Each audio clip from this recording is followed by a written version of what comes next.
This review has been made possible by Toyota of Naperville. As you know, Toyota has tons of brand new Toyotas available for purchase, but did you know that they also have a remarkable selection of used cars? Head on over to toyotaofnaperville.com and look through hundreds of used cars for sale right now.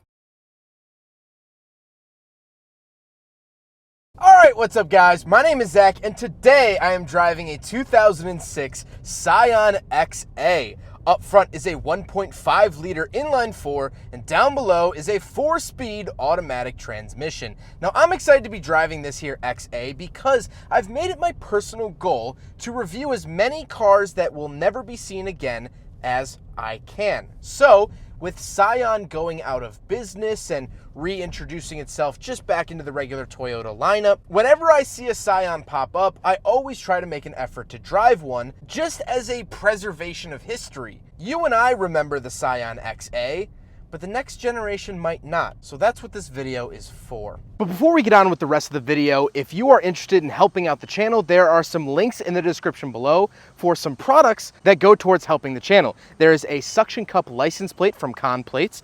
There is a fixed OBD2 Bluetooth sensor to help diagnose your car issues, and there is Cash for Cars that helps you sell your vehicle quickly. Again, if you'd like to help out the channel, please click the links in the description below. Let's get on with the video. So let's get back to that 1.5 liter inline 4. It is shared with the Scion XB of the same era. And actually, here in 2006, the XA received a power decrease, where the 2006 made 103 horsepower and 101 foot-pounds of torque. The two previous years, 2004 and 2005, made 108 horsepower and 105 foot-pounds of torque. So 2006 was the last final year for the XA. Well, only a 3-year run, but it actually received a slight power decrease. Now, what's surprising about the 1.5 liter, as I will show you now,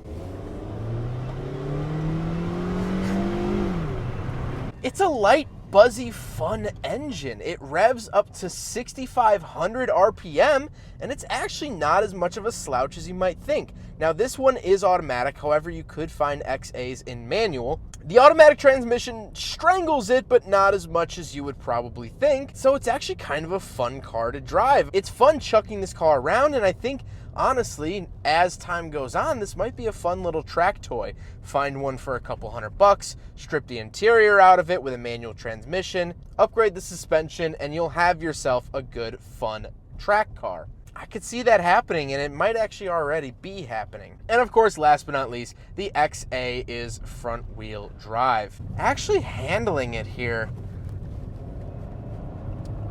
a little bit of tire screech. It's fun.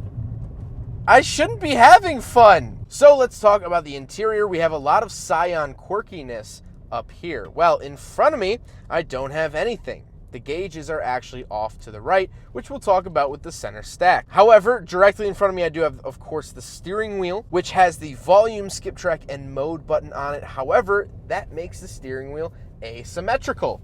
Not sure why Scion did this. They did this in a couple of their other models. It's kind of annoying to look at. I wish the skip track was on the other side to sort of balance it out, but not the end of the world. To the left of me, I have my power mirror adjusters and my gauge dimmer switch. And on the door, I have my power windows and power locks. Now moving into the center, this is where my gauge cluster is. So my speedometer is off to the left with fuel down at the bottom, and my tachometer is off to the right with a little digital readout for my odometer and my time as well as gear. This vehicle has under 50,000 miles on it, which is always fun to drive a vehicle like that. At first, it was a little weird to get used to the gauges being in the center instead of directly in front of me, but I have since gotten used to it, and it doesn't really bother me. Moving down the center console, I do have the Scion Pioneer radio, which sounds decent. However, it does look aftermarket. It is not. This is actually the factory radio. Scion had a close relationship with Pioneer as well as with the aftermarket, so it makes sense why it looks this way. On either side of the radio, I do have these little vents. Now, the interesting thing and the ingenious thing about these vents is that in order to close them, you just flip them up.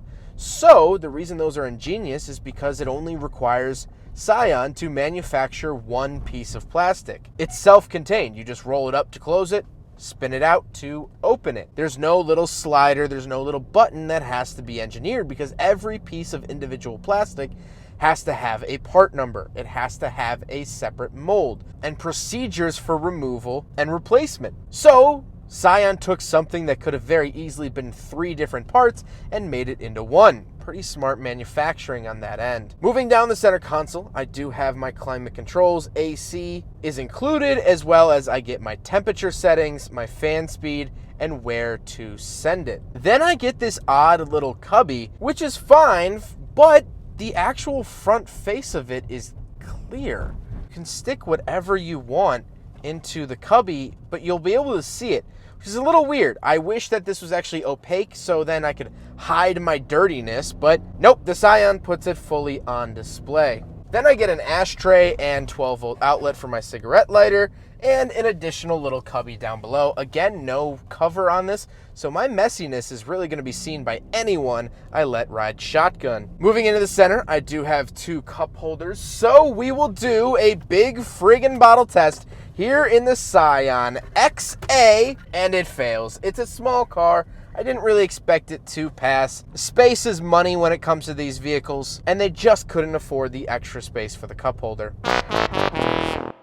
Then moving down to the shifter, very, very basic here, very parts bin. I'm sure this was pulled from some other vehicle in Toyota's lineup. Nothing really interesting about that. And then I actually do have a physical parking brake, and I have an aux input, which is very, very nice, especially for 2006. You know, personal media players were MP3 players at this point. It wasn't really a phone hookup. So seeing an aux cord in a lower end car is really, really nice. The seats are fine. They're a little hard. They're a little bit uncomfortable, but you have to remember what kind of segment this car was going for. This was an economy car. Back in the day, you could get a manual version of this for just above $12,000. So, like I said, we're not dealing with Rolls Royces here. But speaking of seats, we do have back seats, so let's go do a back seat review. All right, so we're in the back of the 2006 Scion XA.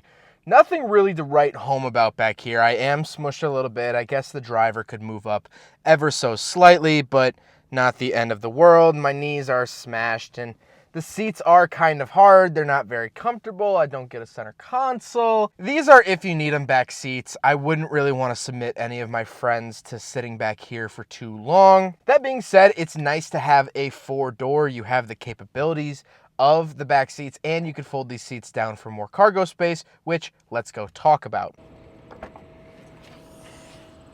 So here is the cargo space. I do get this very short retractable privacy cover if that's something that I want. But like I said, these back seats can actually be put down just like that. You'll have to adjust the headrest for them to go fully flat. I do have these little hooks that come down. I really like that feature. You don't see that in many cars, and I have a hook on the other side too. And the backs of the front seats have hooks as well with a 4-kilogram maximum.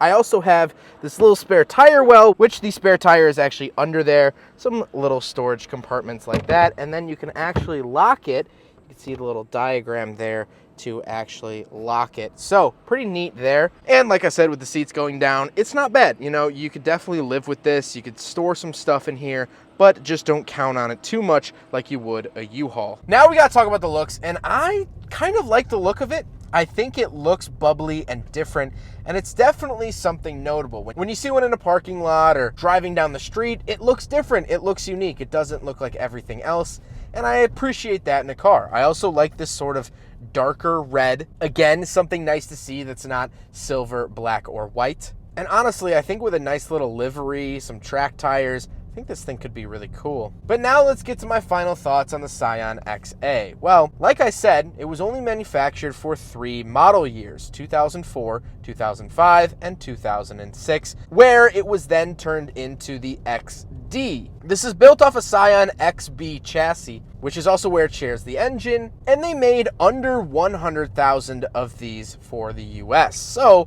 I don't want to say around 100,000 is rare, but since it's been 15 years since this car was built, you have to imagine that at least a couple are off of the road by this point. And so while my time here with the Scion XA is short, I'm not taking it home, I'm not living with it, I have to say I enjoyed it. And I'd be lying to you if I said that I wasn't going to look at Facebook Marketplace to see if there are a few in my area for sale. Because like I said, a little gutted out, lightweight version of this has to be an absolute blast, because taking this corner,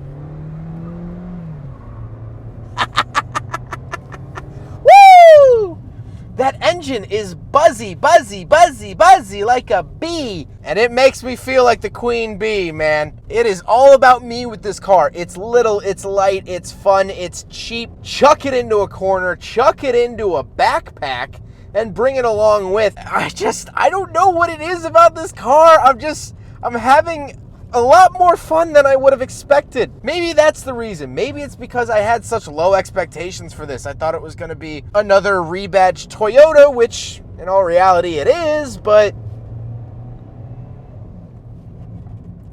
maybe that's not such a bad thing. I miss Scion more and more every single day. I think they were a fun company doing fun things, and I think that's somewhat lacking sometimes in the modern market. Yes, you have brands doing fun things, but you don't really have brands that is all singled around one fun idea, like Scion was. Well, I hope you guys enjoyed the video. Huge thank you to Toyota of Naperville for letting me take out their Scion XA. This little thing is a blast. It is one of their used cars. They have tons of used cars on the lot. If you are looking for your first car, second car, fifth car, eighth car, here in the Chicagoland area, Toyota of Naperville should be your first stop. But I hope you guys enjoyed the video. Don't forget to rate the video, comment on the video, and subscribe if you really liked it. Take care, guys.